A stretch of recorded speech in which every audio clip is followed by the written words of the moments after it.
The fault.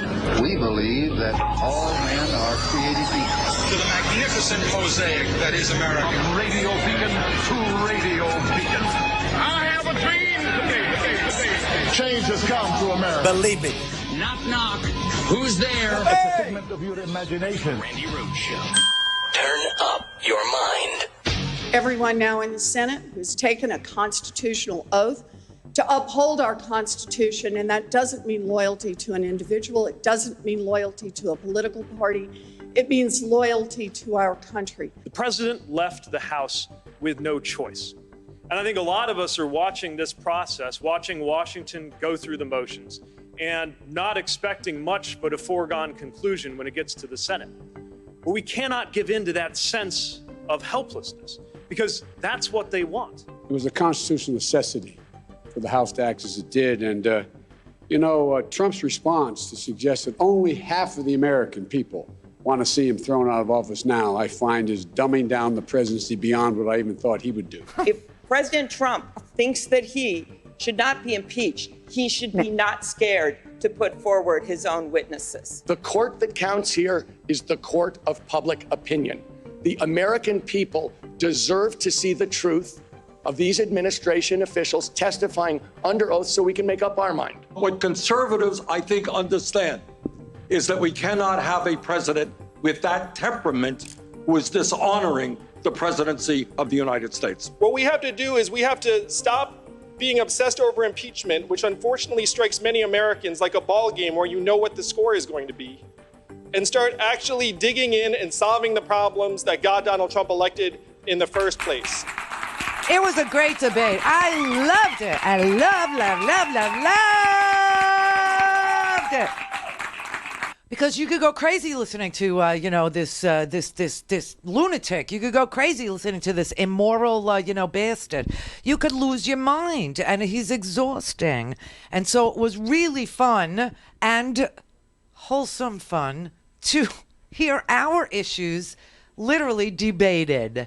We were promised a debate in the House. That was not a debate in the House. That was Republicans reading talking points and Democrats reading a case, laying out a case for impeachment, laying out a case of criminal activity, criminal behavior, and criminal intent to commit criminal behavior.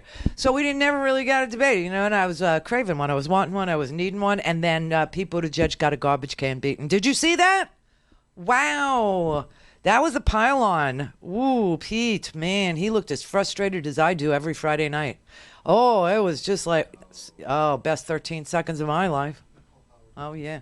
But, it was just like, I almost felt bad for him, except I didn't. I don't know what that is. Why didn't I feel bad for him? Did you feel bad for him? And, Jessica adores him. She's a Buttigieg voter. She loves him. But that was like a freaking garbage can beaten. I've never seen anything quite like that.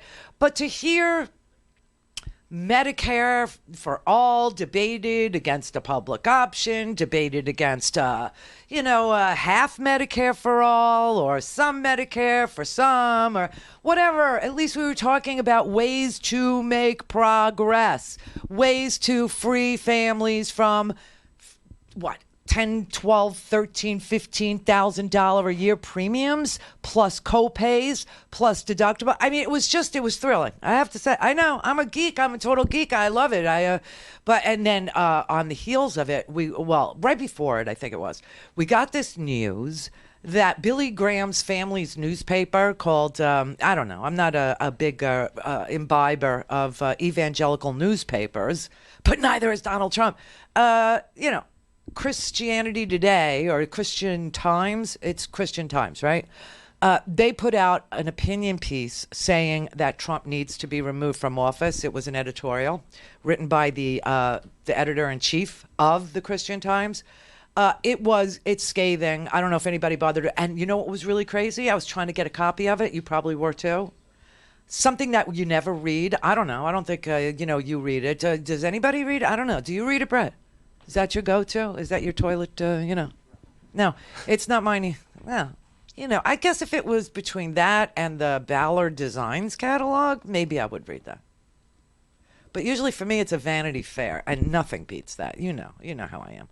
But honestly, so Christianity Today, actually, the editor-in-chief put out this amazing article telling, it's an opinion piece, it's an editorial, telling the, well, I guess white evangelicals, bye-bye white people, telling the white evangelicals, you have to choose now between Jesus and Trump, because they're not the same, which I think many people thought it was, right? But they laid it out very clearly. No, they're not the same. This is a false prophet. This is a golden calf, okay? This is what Matthew warned you about. This is exactly what it is. And if you choose, if you shirk the truth about God for a lie and you worship and, serve something that isn't, God, you're doing a very big disservice to your soul. That's pretty much what this article said. They say, I'll read you a little bit of it. But, before I read it to you, I just wanted to tell you, so I'm trying to get the article. That website was never built for publicity, okay? It just wasn't. That freaking site was, it wasn't crashed, but you could not. It was just a little circle. It was, spinning around. And they have a little red circle. It's very interesting. But it was, no one could get the article. And then I'm hearing them read, snippets of it on various news channels. I'm like, how did you get it? How did you get, I think they probably, the editor, his name is Mark Galley. I think he probably scanned it to the news because no one could get it. Until this morning, and everybody's done with it. But bye-bye, white evangelicals. Welcome to our party. Welcome over here. We are much more like, what you would think a Jesus would be like than this man who claims to be Jesus, okay? So it's really devastating. And so, of course, Trump, had to tweet out, it's a left-wing rag.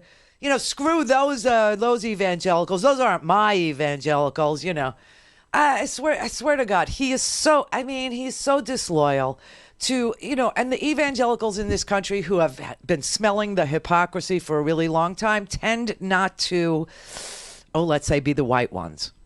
There are lots of evangelicals in this country, but for some strange reason, there are white ones and then there are non-white ones. And the non-white ones are very hip to him. And the white ones needed to be told, and they told him. He wrote, the facts in this instance are unambiguous. The president of the United States attempted to use his political power to coerce a foreign leader to harass and discredit one of the president's political opponents. This is not only a violation of the Constitution, but more importantly, it is profoundly immoral. See, for me, this is where, I go to Vanity Fair, right? This is where I make the choice because, he's saying, so it's not constitutional, but more important than the Constitution is it's immoral. See, that's why I can't stay with it. You see what I mean? Because for me, I'm a constitutional dweeb. I really, Anyway, this is how you speak to them anyway. He said the reason many are not shocked about this is that the president has dumbed down the idea of morality in his administration. He has hired and fired a number of people who are now convicted criminals. He himself has admitted to immoral actions in business and his relationship with women, about which he remains proud. His Twitter feed alone, thank God.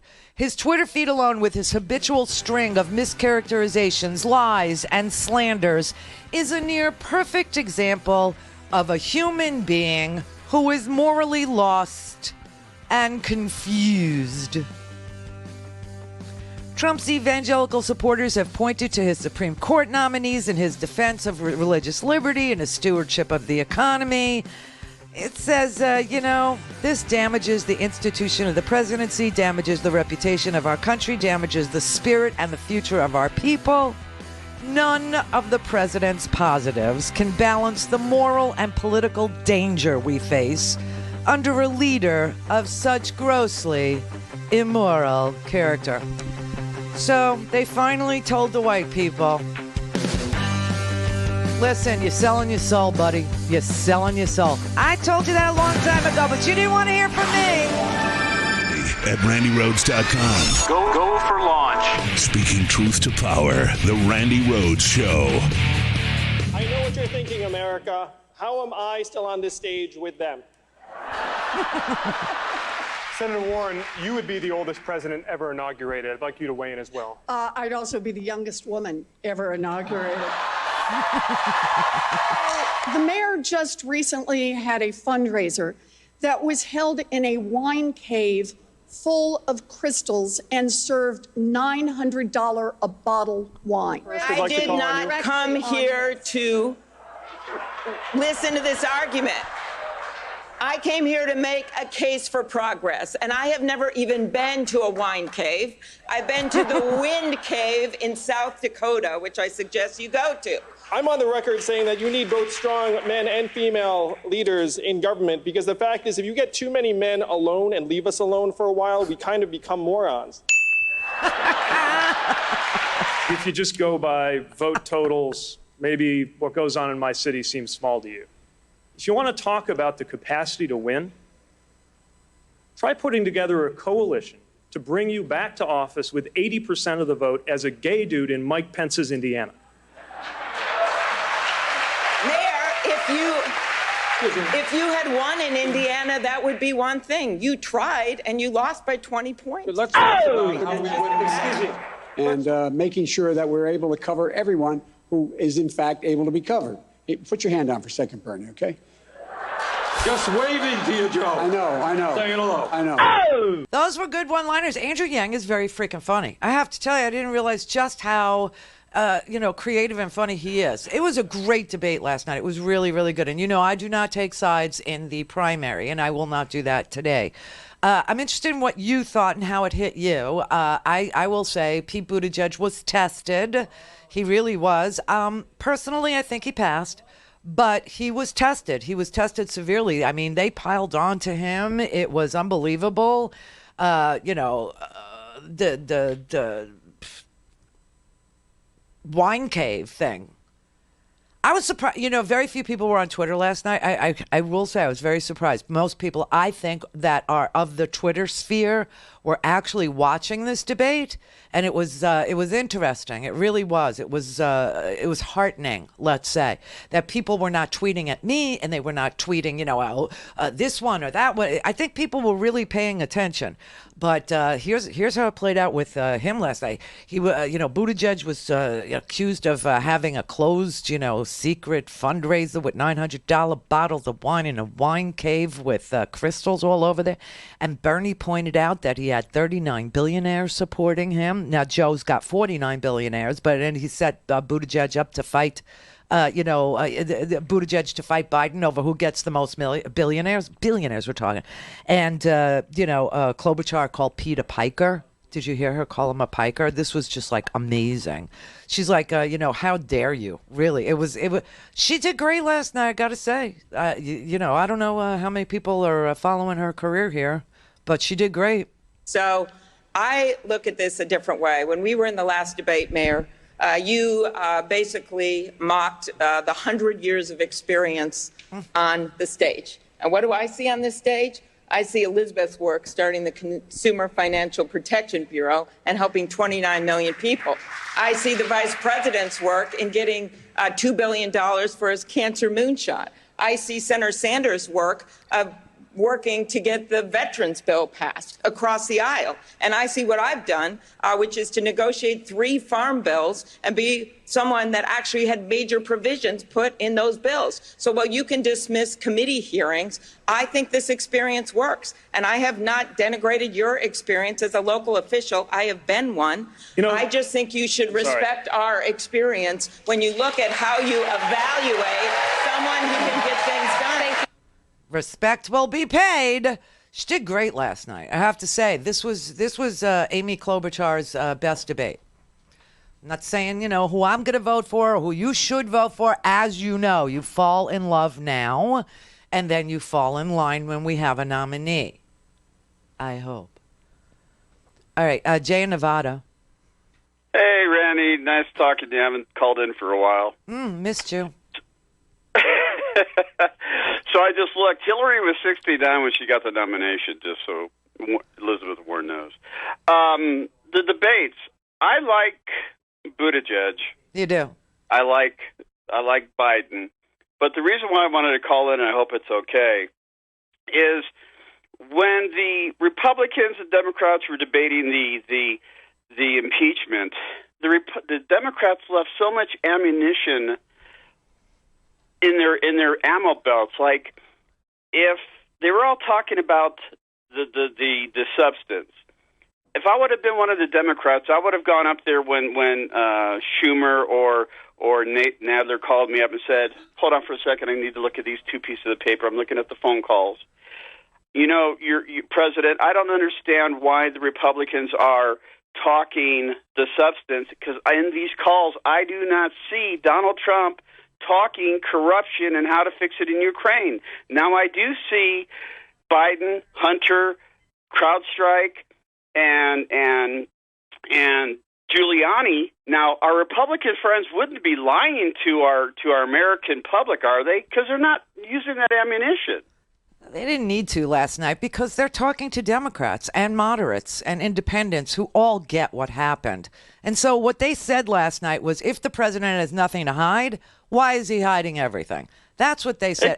Exactly. And you have to remember who they are, okay?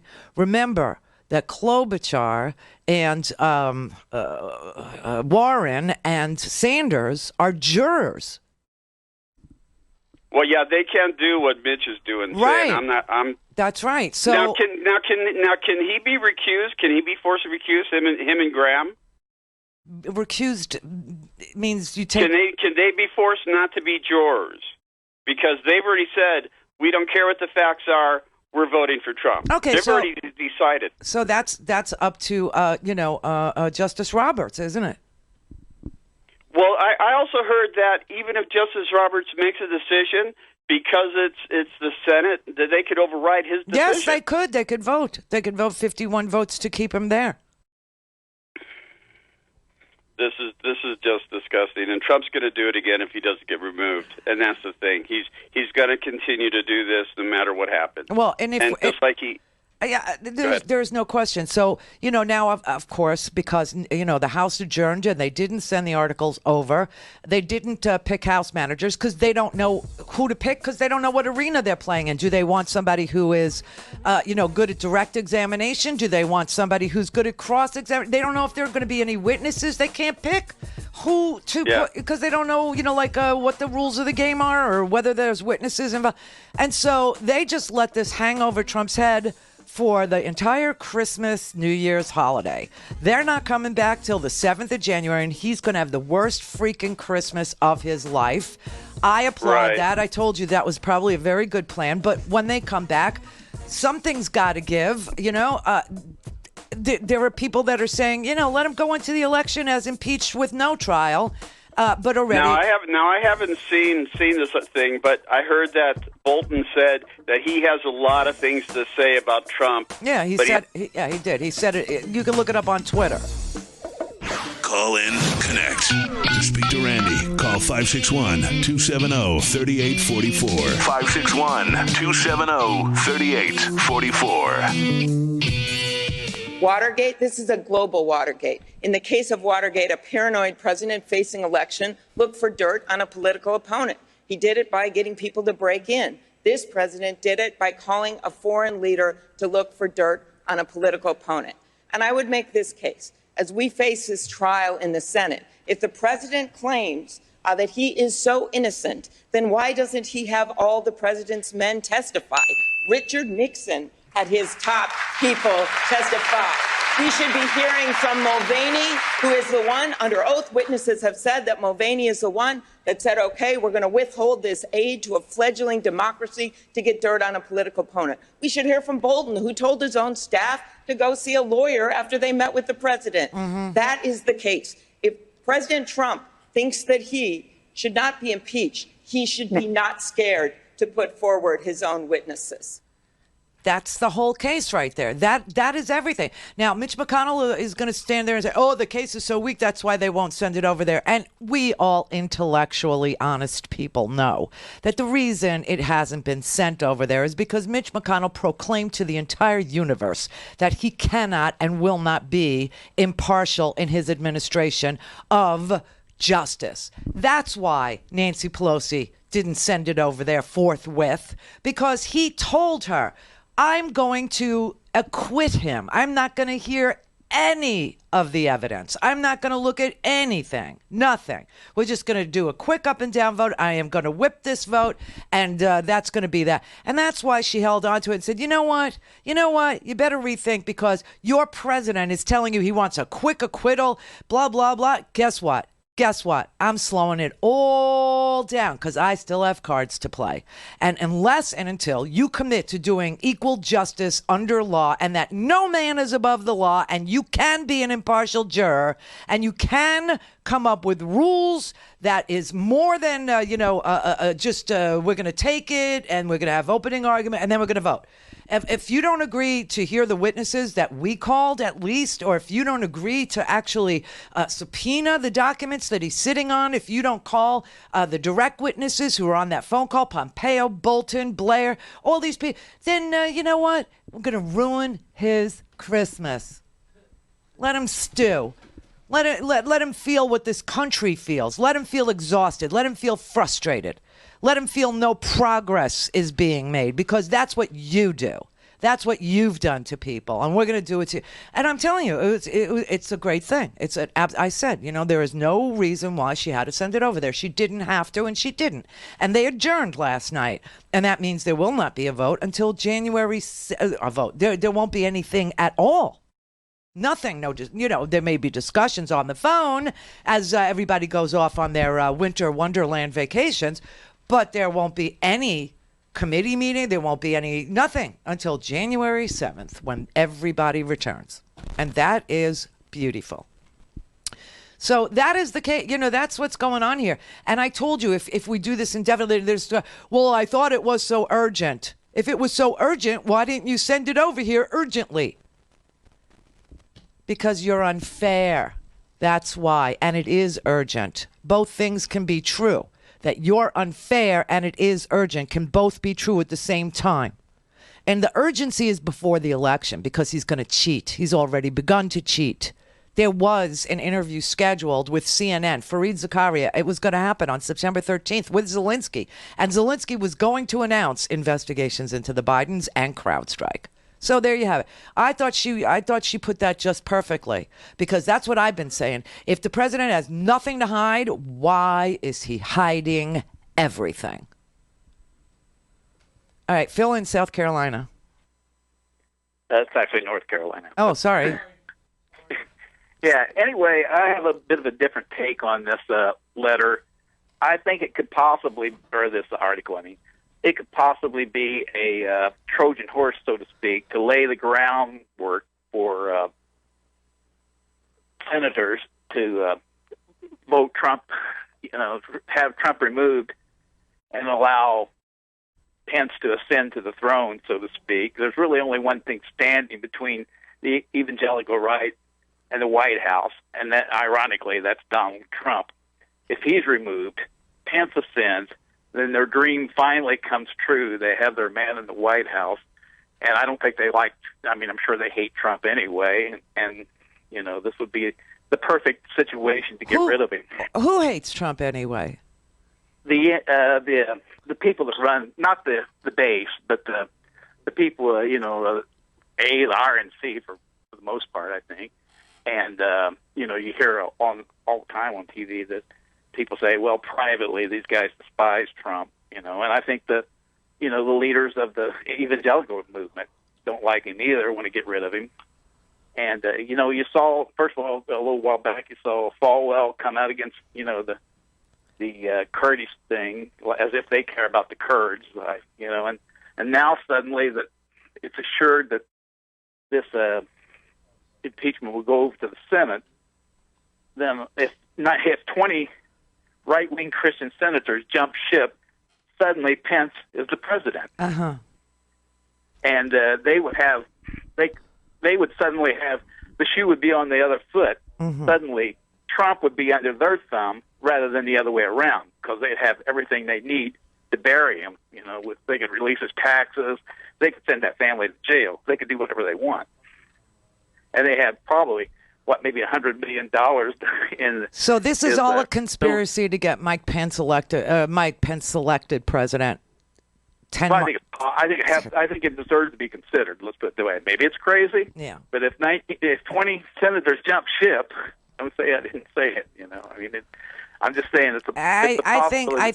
I think that the person that it gives cover to is Mitt Romney. Tell you the truth, and I think Mitt Romney would be the one that would primary Donald Trump. So.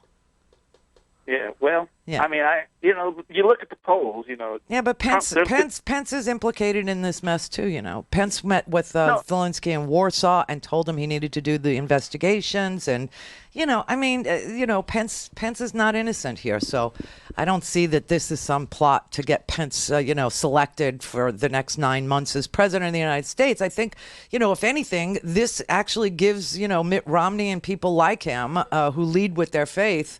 To cover. It gives them cover so that they can primary him. That makes more sense. That makes more sense to me. But I think. All right. Well, I think we've discussed it enough. Oh, and incidentally, I was one of those guys that was on the first Air America cruise. Where did we go on that one? Alaska? Was that Alaska? Oh no, we went to the, Mazatlan and all that place.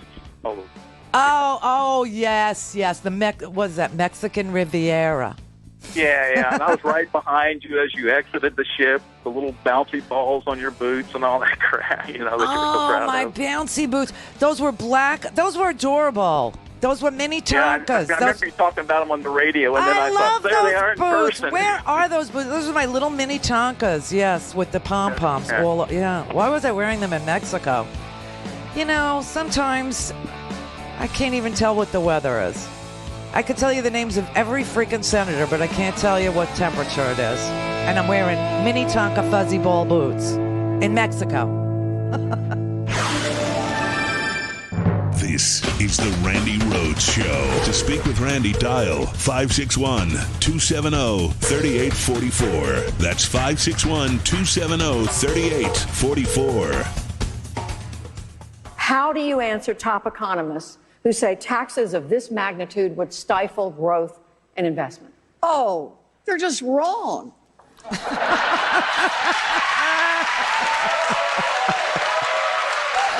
Let's start with a wealth tax, the idea of a 2-cent tax on the great fortunes in this country, $50 million and above. For 2 cents, what can we do? We can invest in the rest of America. We can provide universal child care, early childhood education for every baby in this country aged 0 to 5. Universal pre-K for every 3-year-old and 4-year-old, and raise the wages of every child care worker and preschool teacher. We can do even more for our public schools, for college graduates. We can cancel student loan debt. Wow. But think about the economic impact of that. You leave 2 cents with the billionaires, they're not eating more pizzas. They're not buying more cars. We invest that 2% in early childhood education and child care. That means those babies get top-notch care. It means their mamas can finish their education. It means their mamas and their daddies can take on real jobs, harder jobs, longer hours. And we can increase productivity in this country, and we can start building this economy from the ground up. That's how we build it in small towns. That's how we build it in rural America. And that's how we build it in urban America. An economy that works. Brief answers. For Wall Street, but that works for Main Street. Responses. I love that answer. That was one of my favorite ones. They're just wrong. And, you think about that. If you gave 2 cents more to a billionaire, or if a billionaire got 2 cents less, okay, of every dollar, 2 cents less, 98 cents instead of $1 on every dollar over 50 million, what it could do for our economy, what it could do for children, what it could do for education, what it could do for people who work, the child care situation. I mean, it's just staggering how much money is hoarded all at the top. I mean, it just is. And that was one of my favorite moments, I got to say. All right, Brother David. Sister. Hi. Yeah, it was one of my favorite. Hi, darling. How you doing? Good. I'm glad to hear it. That was one of my favorite moments, too. Yeah. Yeah, I kind of fell off the sofa. I neither playing favorites either. I thought everybody did pretty well. I There's did one too. person that Except shouldn't be there, but I thought everybody made strides. So it's an embarrassment of riches, really. Yes. Don't you think? Yes. I do. I'd be happy to vote for. Yes, me too. Here's the thing, and it's my opinion only. I think La Pelosi should hold on to those articles as long as it takes, because she can. Until the other side realizes that it's going to cost them in the end. Listen, McConnell could stand on the floor all day long and say, we're at an impasse, and I didn't want the articles. I don't want to have a trial. You could say that all day. But the President of the United States, he wants his day. He wants to see Joe Biden, Hunter Biden. He wants to see them under oath. He wants a circus-like trial. He does. And if Mitch McConnell can talk him off the circus-like ledge, he'll settle for a quick acquittal. He's already, indicated he would. But to leave this over his head, this is something that man cannot accept. So a deal has to get done. Yeah. And all's we're asking for is witnesses at a trial. It is, after all, a trial. The oath is, after all, to do impartial justice. It's not to do impartial politics or partial politics or Republican politics or Democratic politics. It is an oath to do impartial justice. And under the Constitution, that has meaning. Yes, it does. And Mitch McConnell is a snot. Okay, that's what he is. He's a snot. I'm going to use that one, sister. Seriously, and what we we have here, brother, is a clash of the titans. Okay, she is one of the most brilliant politicians ever created. It's like she has instinctually she knows what to do, and she's very rarely wrong. He, on the other hand, he loves what he does too. He's a very, astute political survivor. You know what the difference between the two of them is? She has the truth on her side. Ding, ding, ding, ding, ding, ding. And that's going to make all the difference in the world when it comes to this clash of titans. Who wins, okay? And let the two of them go at it, because you've never seen two fiercer politicians. But she does have an advantage. The truth and justice is on her side. And it will out. I'm with you there. Yeah. Well, have a wonderful weekend, dear heart. Oh, no. It's wish me a good vacation, because this is it. That's right. Vacation. That's right. Yeah, this is the holiday. last show of 2019. We will be starting a new decade, a whole new decade of fun. And hopefully we'll finally be in the 21st century where we belong all along. Man, I've been wanting to be there since 2000. It's just not happening. They are an impediment to progress is what they are. That makes the better part of 70 million of us, Randy. So I'm right there with you, sister. You and all of you have a wonderful, wonderful. You do the same. Happy New Year to you, brother. Love you always. I love you, David. Bye. Scott in Los Angeles. Oh, you were at the debate, I see.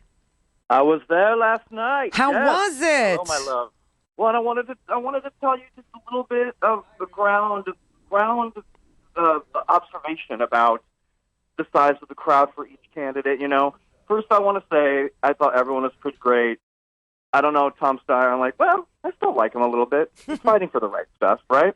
He was right on impeachment, and he was ahead of everybody. So yeah, but I just saw everyone up there. I said, man, you throw Booker, Kamala up there. I mean, you Castro, and there's cabinet. Boom.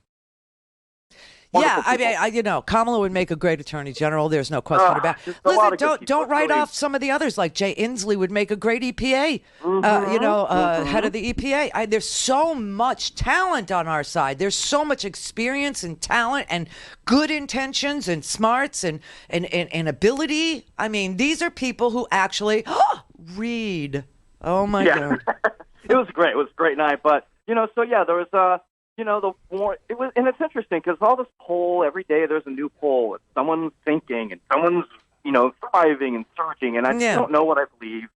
But I could tell, Warren had there's about 100 Warren people. There's about 10 Yang gangers. Bernie there was about 15 Bernies, but they had a really big sign. 2 Trump people were there. dressed in colonial garb. Yes, because they're all about progress and the future. Christmas Carol, Mickey's Christmas Carol outfit. Oh. They were trying to infiltrate the Warren crowd. But it was an interesting look at the grounds game, I think. Yeah. I don't know what to believe in these polls, or do I believe what I'm seeing on the ground? Listen, here's the rule about a poll. A poll is a snapshot in time, okay? And it could change on a dime, as you see it happened with at the end of October, just 11 days before the election. James Comey had to open up the email investigation because the New York field office of the FBI was infiltrated by Rudy Giuliani and James Kallstrom. And those two said, don't turn over those computers until I tell you to, and then shove them in Comey's face and tell him there's Hillary emails on him and give him, he won't be able to go through 50,000 emails, even though they're all copies of things he's already seen, until after the election we win. So but the polls are a snapshot in time. That's all they are. It's a selfie. It's a selfie. And then afterwards, so then we went. There was a big watch party at this, Mexican bar, and there's a whole bar full of, foreign people, and there were these three old farts. Can I say farts? Yeah. Okay. That were there, kind of day drinking already, sitting at the bar, and they were just yelling at the TV every time it came on, and they were turning and staring at us and giving us dirty looks. And I just said, this is, we need to remember that that's kind of the snapshot of the country. There are a lot more of us than of them. Right. But the thing is, they show up 100% of the time. They don't. They don't show up 100% of the time. They don't. They show up when they're angry. They show up when they're But I just said, look how many of us there are. We're excited and they're angry and they're going to show up, and we need to just show up. Yeah, and we're going to win. Yeah, and whoever gets the vote out is going to, just take it all the way, because frankly, this is going to be who gets the vote out, right? Because there are more of us than there are of them. And quite frankly, I think some of them are coming along with us because they are disgusted with the lack of progress too. But if we don't get the vote out, then they can steal it. See, it can't be close. It just can't. Can't be a close race. No, it can't. Whether he's here or he's not here, it can't be close. So, but just remember, polls are a snapshot in time. That's it. We believe that all men are created equal. To the magnificent mosaic that is America. From radio beacon to radio beacon. I have a dream today. Change has come to America. Believe it. Knock, knock. Who's there? It's a segment of your imagination. Randi Rhodes Show. Turn up your mind. I just left President Trump. He's mad as hell that they would do this to him and now deny him his day in court. The reason they're denying him his day in court is they know their case sucks. No, that's not why, Lindsay. But it is funny that after you leave the Oval Office, you want to say things like sucks and curse and all that. No, the reason they didn't send it over is because the leader of your chamber is refusing to do what he is called to do under our Constitution and his oath, and that is impartial justice. And he said it out loud, and he said it repeatedly, and he said it on Sean Hannity, and he said it on the Senate floor, which is anathema to the Constitution. That this man would say such crap on the Senate floor is vile. But of course, we knew the pushback would come. Oh, their case sucks. Their case is so weak. That's why they didn't send it. They didn't send it over because your leader is a douche. He doesn't care about the Constitution. And I'll tell you something, for the evangelicals with the Christian Times op-ed, so now you got to choose between Jesus and Donald Trump because they are not the same. And the other choice that everybody has to make is whether or not they're loyal to Donald Trump or the Constitution. Which is more important to you? Because that is the fundamental question that is on the ballot this particular election cycle. What's more important? The man that is a fraud and a liar and an immoral, mentally ill psychopath who trashes the dead Because he's a counterpuncher? Really? Like the dead have punched? I don't even understand. And the amount of, holy crap, they were all over the TV last night. I don't know if you, saw Stephanie Grisham on the TV, or if you listen to Greg Gutchern, that faux friends thing. Oh my God, it's like, they need a lifeline over there. They really do. But they were defending Donald Trump trashing a man who died 10 months ago. And McCain, right? They were. It's just like, what? But listen, when he talks about John Dingell going to hell, I don't like it. Not impeachable. You never heard that joke before? It's not a joke when you're talking about a dead man going after dead people. John McCain, John Dingell. Trump doesn't see live, dead, white, black, male, female. He insults everybody. We're into the fourth year of this, Juan. He doesn't see women. No, he doesn't see anything you see. Thing. He can't tell the difference between the people who are dead or alive. He can't tell the difference between a man and a woman. He can't. Everybody is, what kind of swill is this that goes out on a news channel every single day? It's just so unbelievable. He doesn't see you dead. Well, maybe he should. Not that everyone who dies becomes a saint or anything remotely like that, but maybe you should have respect for a man who fought in World War II. Listen, I disagree with John Dingell about a lot of things. Remember, he represented Michigan and the car industry. There's plenty, to go. But he's dead. He served 60 years. He replaced his father, and he was succeeded by his wife. The man is buried in Arlington National Cemetery, and Cadet Bone Spurs, who swears he feels like he was in the military because he went to a military-themed reform school, is going to trash war heroes, real ones. I like presidents that weren't impeached, okay? How's that? How do you like them apples? You stain. He's a stain. And the name is stained for the rest of history. Unbelievable to me. The crap that they say in defense of this man. Why do you think the president said that overnight? You'd have to talk to the president about that. He was at a political rally. He has been under attack and under impeachment attack for the last few months, and then just under attack politically for the last 2.5 years. I think that, as we all know, the president is a counterpuncher. It was a very, very supportive and wild crowd, and he was just riffing on some of the things that had been happening the past few days. Oh, he's a counterpuncher, as if John Dingell reached out from the grave like Chiller Theater, like the little hand, Chiller Theater, and punched him. What are they talking about? Okay, this is another reason he has to go. He's mentally ill. Joe in New York.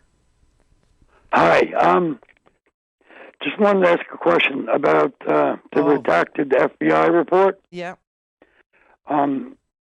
May have more evidence for the impeachment be in the redacted part of the report? Well, probably, but we don't have it. Why can't we get it? Because the court has to rule on it. Okay, so the court has the right to decide who's the president? How is that possible? No, the court has the right to decide whether or not the Mueller report, unredacted, is delivered to Congress. Oh, so, they can keep... If there's detrimental information in there, they can keep it from the American public? That's pretty much where we're at. Look, you got, when you have a conflict between the executive branch and the congressional branch, then the judicial branch, arbitrates it. Okay, but this can be after the next election. Besides the fact that no one ever takes into consideration... Here's the bigger question, not like who decides, because we all know how the Constitution works, and, of course, the court is going to decide any disagreement between the executive and the legislative.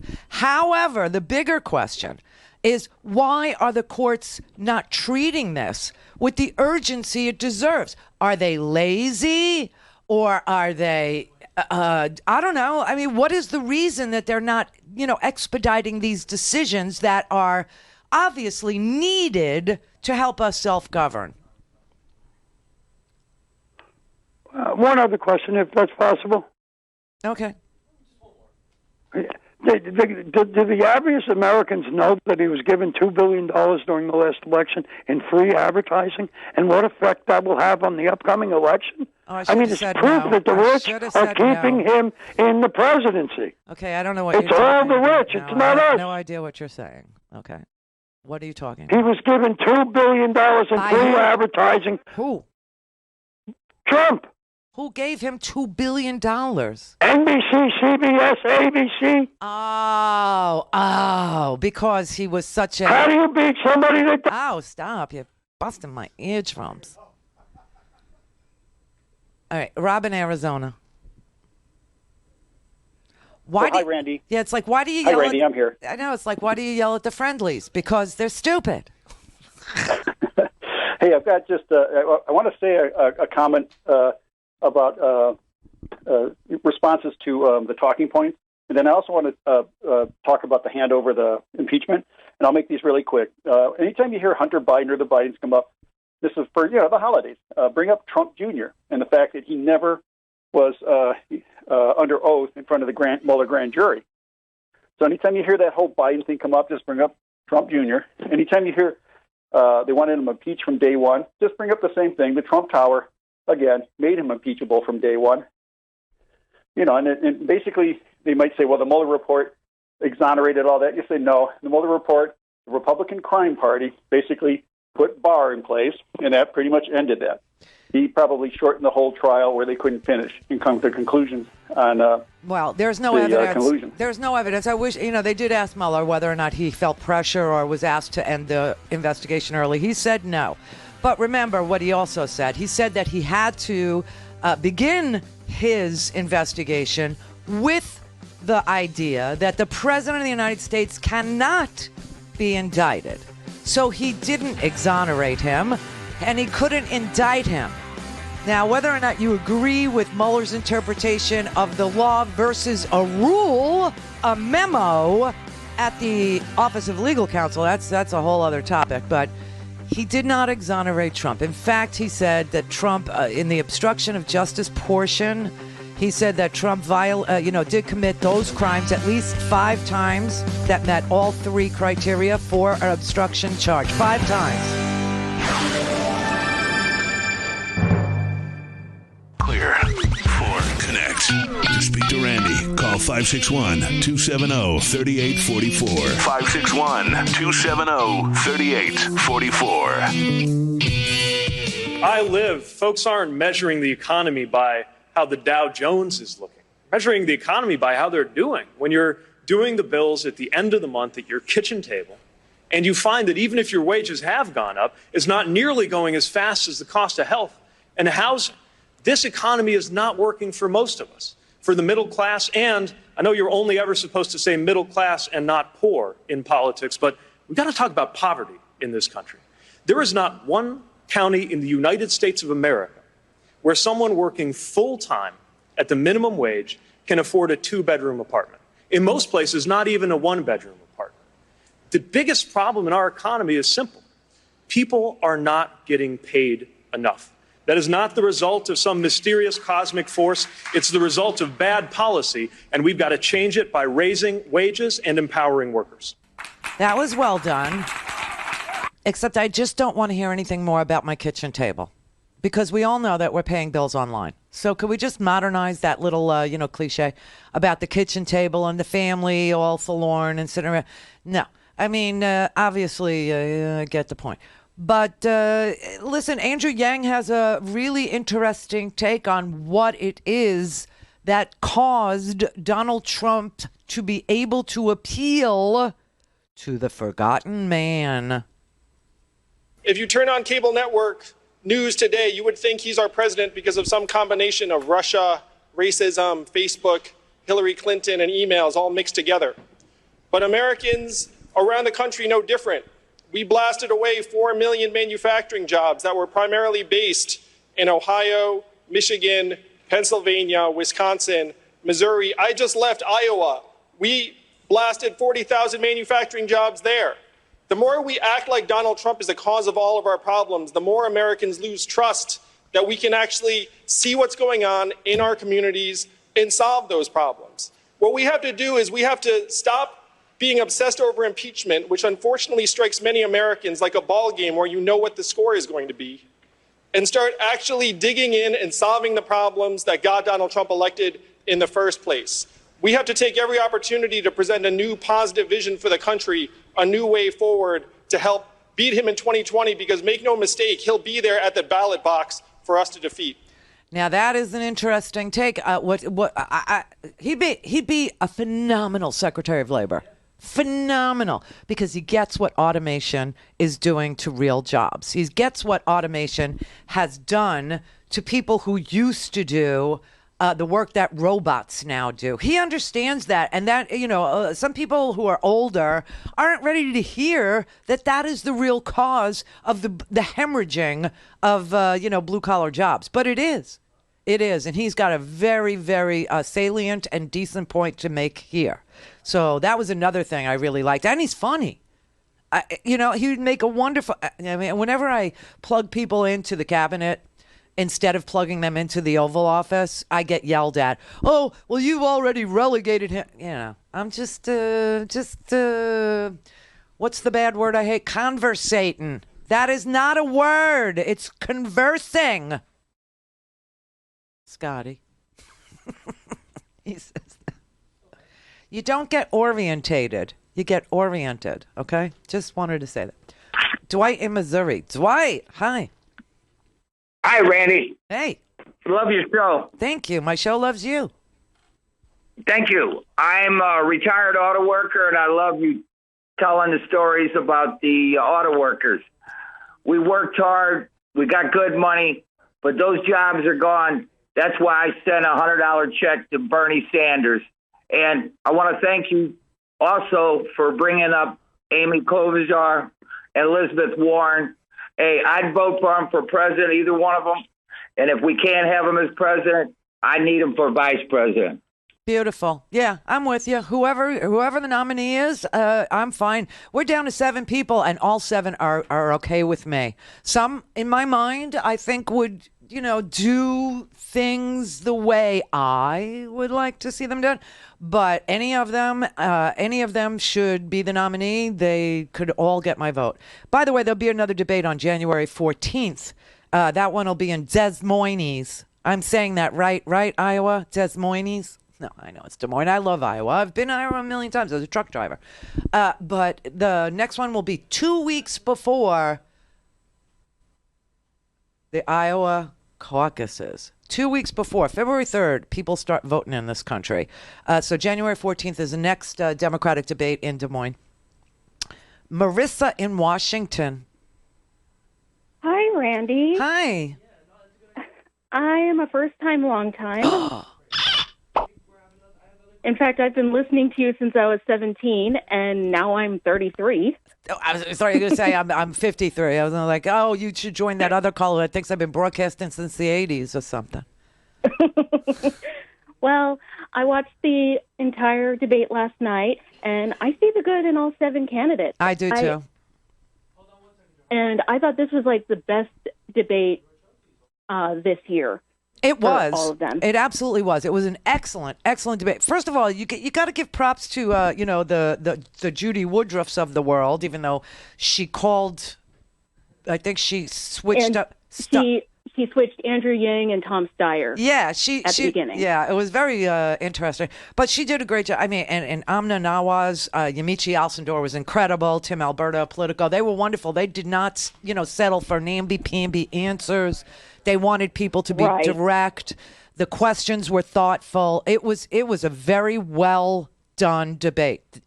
I appreciated it. I thought it was a fabulous thing. I agree. Yeah. Yeah. So basically what we have, just so people know, we have a camp of moderates, okay? We got Buttigieg, who's a moderate. Biden is a moderate. Klobuchar is a moderate.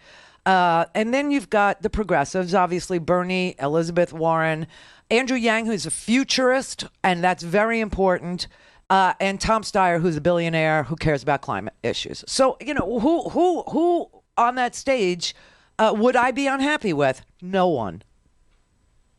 Same here.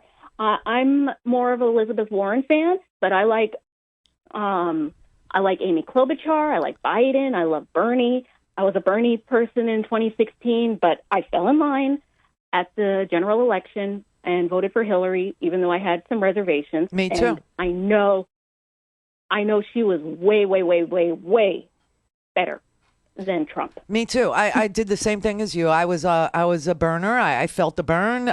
Turned out to be a yeast infection. All right. And then I had to vote for Hillary, which, not my favorite person in the world. I'm not her favorite person. She went after me with a vengeance and won. I remember. Okay. I remember. All right. So, but I still gave her my vote because, all of this stuff that's going on would have been fake on their side. There would have been investigations into Uranium One. And, Benghazi would have gone on and on. It would have been exhausting either way, but at least I knew she was smart. She gave a damn. Yes. She believed in the Constitution. And like I said at the end, I said, look, go out and vote. One is a fascist and one isn't. And we got the fascist is what we got. We got the monarch. We got the despot. We got the tyrant. That's where we are. That's why we're so upset.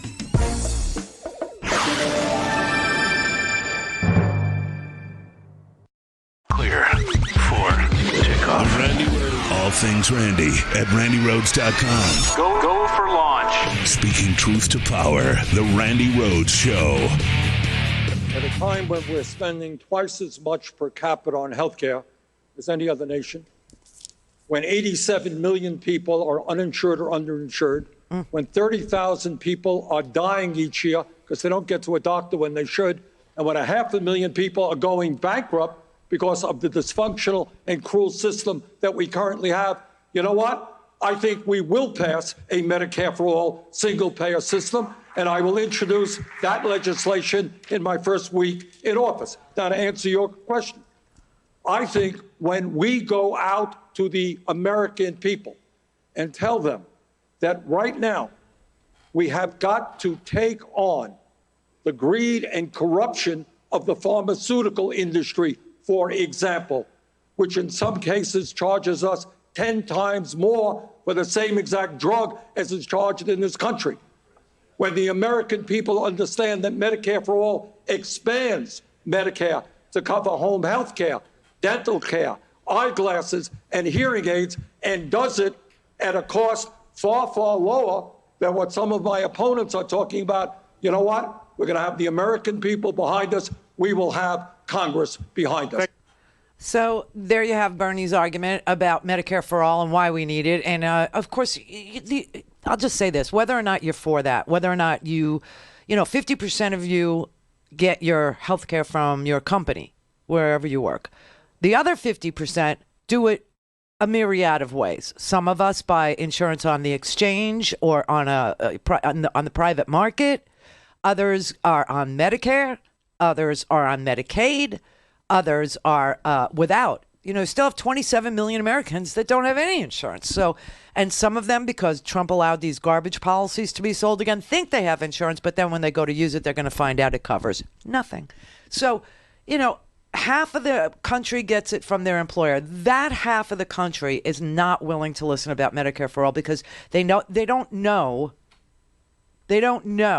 what it's like to not get insurance from your employer, even though they're paying more and more every year. Your employer used to give you health insurance. Then they started requiring you to pay some of that. Then they started requiring you to pay more of that, plus your copays and your deductible. Then they came up with these new things. Oh, we'll have flex savings accounts and health savings accounts, and you could save your way to a catastrophic, which never worked.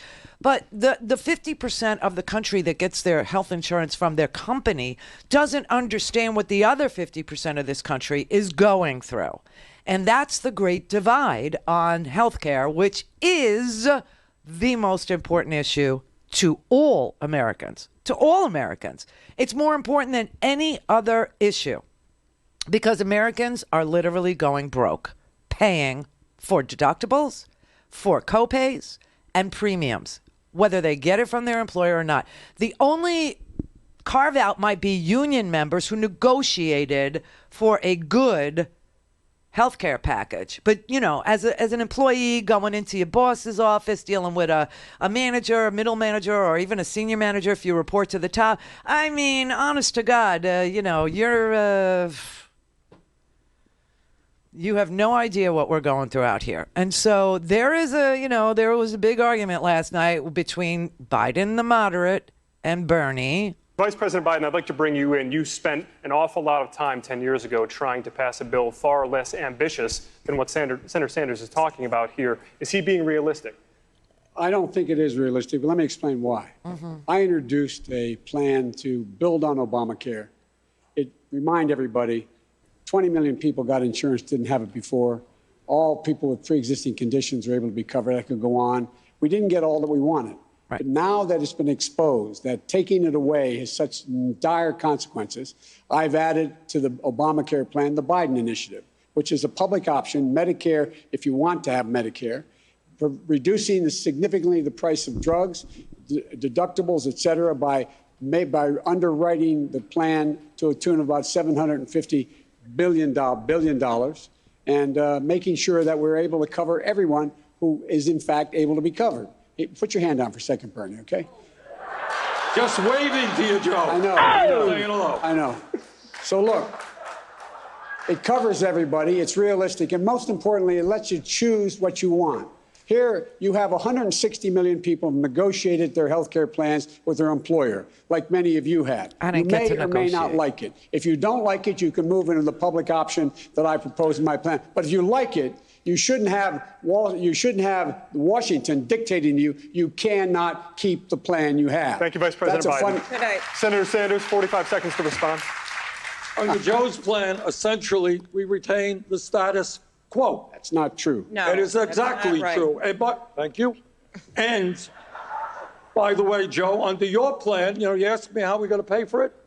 Under your plan, I'll tell you how we're paying for it right now. The average worker in America, their family makes $60,000 a year.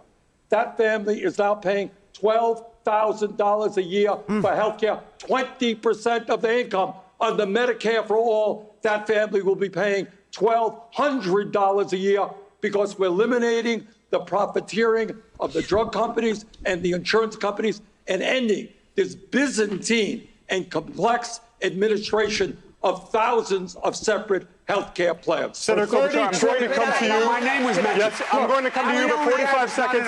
45 seconds for Vice President Biden. I'm the only guy that's not interrupted here, all right? I'm going to interrupt now. It costs $30 trillion. Let's get that straight. $30 trillion over 10 years. Some say it costs $20 trillion. Some say it costs $40. The idea that you're going to be able to save that person making $60,000 a year on Medicare for All is absolutely preposterous. 16% of the American public is on Medicare now, and everybody has a tax taken out of their paycheck now. Tell me, you're going to add 84% more, and there's not going to be higher taxes? At least before he was honest about it. Oh, Joe. It's going to increase personal taxes. They're going to be... That's right. We are going to increase personal taxes. Okay. But we're eliminating premiums. We're eliminating co-payments. Yep. We're eliminating deductibles. We're eliminating all out-of-pocket expenses. And no family in America will spend more than $200 a year on prescription drugs. Senator Klobuchar. Our plan will save the average worker far more. Senator Klobuchar, we'd like to hear from you. Oh, my. Oh. So, look.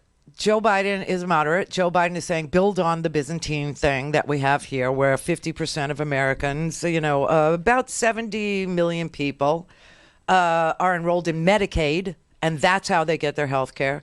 About 15 million buy private insurance. About 27 million are uninsured completely. 45 million are on Medicare, and then the other half of the country gets it through their employer. But here's the thing, Joe. If you offered a public option, I'm telling you right now that the 70 million that are on Medicaid and the 27 million that are uninsured and the 15 million that do it the way I have to do it, buy it privately, are all going to take that public option. And you're going to end up with 130 million people that join the public option. So really, is the difference just semantics? sorta, kinda. It's sorta, kinda. You see what I mean?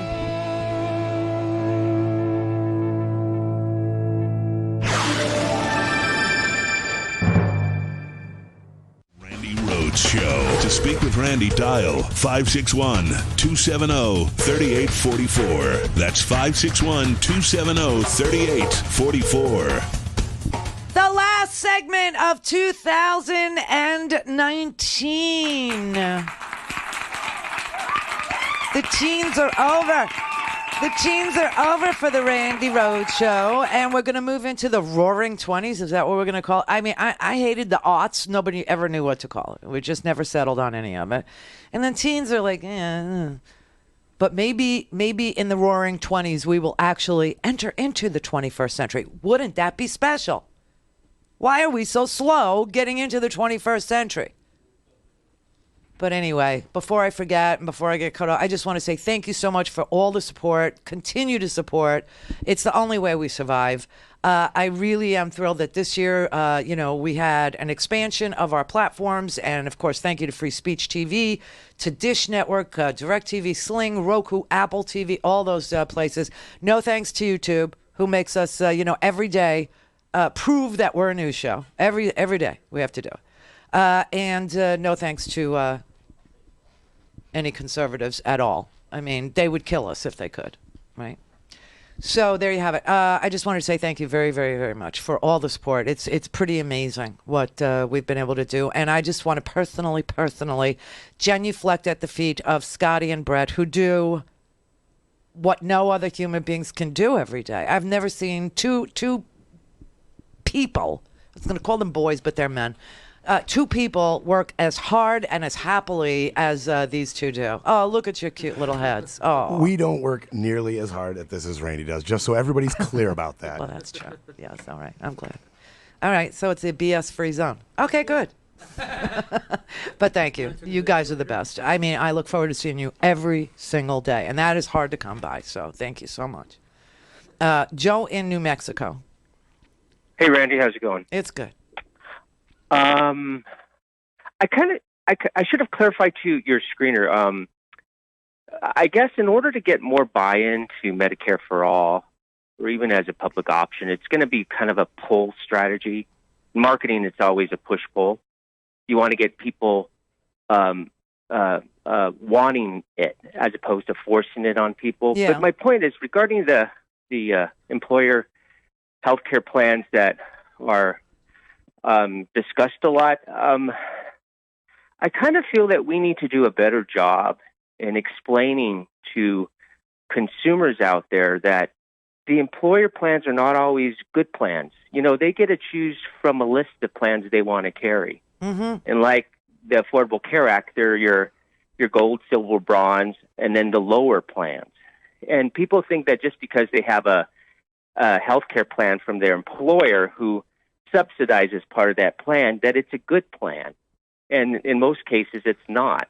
I mean, I have an Aetna plan, but my Aetna coverage for my employer may not be identical to someone else's plan. Yeah, I kind of think we generalize that all Aetna plans are the same, but they're not. Even the HMO plans are not the same. Oh, they're horrible. That's just my point. Those are just the worst. The HMO plans, the select plans where there's a select group of doctors that you are allowed to see, the plans that require referrals from your primary care to a specialist. I mean, these are paperwork nightmares. These are big giant roadblocks for you getting the care that you need right now. You know, when you have a bad diagnosis, whatever it is, you don't want to hear that you got to go through like an enormous amount of paperwork in order to get to the specialist that can help you. I mean, time is of the essence. Early diagnosis is everything. God knows I know this. Everybody knows this who's ever had a major diagnosis. And these big roadblocks between you and seeing the next level care person on HMO plans, on select provider plan, it's a nightmare. Oh, and by the way, I just want to say that the public option that Joe Biden, I could tell you very easily what Joe Biden's public option plan looks like. 80% of your medical costs would be covered. Oh, I'm sorry, we got disconnected. 80% of your medical costs would be covered. You'd be responsible for the other 20%. There would be an 8.5% tax meaning that you would still have to pay 8.5% in premiums. So that's basically the tax. 8.5% of your total income would go towards buying into his public option that covers only 80%, and you would still have the copays and the deductibles.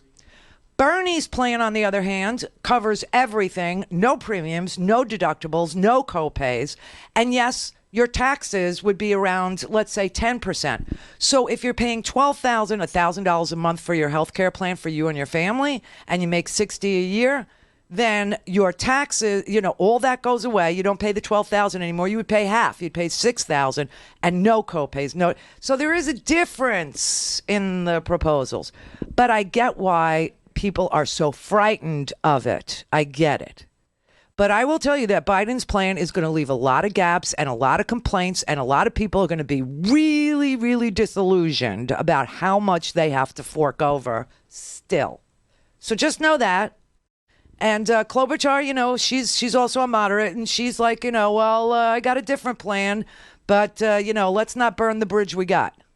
So it's interesting. First of all, Bernie, I promise when I am your president, I will get our pharmaceutical bills done. And we have worked together on this time and time again, and I agree with you on that. But where I disagree is I just don't think anyone has a monopoly on bold ideas. I think you can be progressive and practical at the same time. That is why I favor a public option, which is a nonprofit option, to bring the cost down. And yes, it does bring the cost down immediately for 13 million people, and then we'll expand coverage to 12 million people. But here's the political problem. This fight that you guys are having isn't real.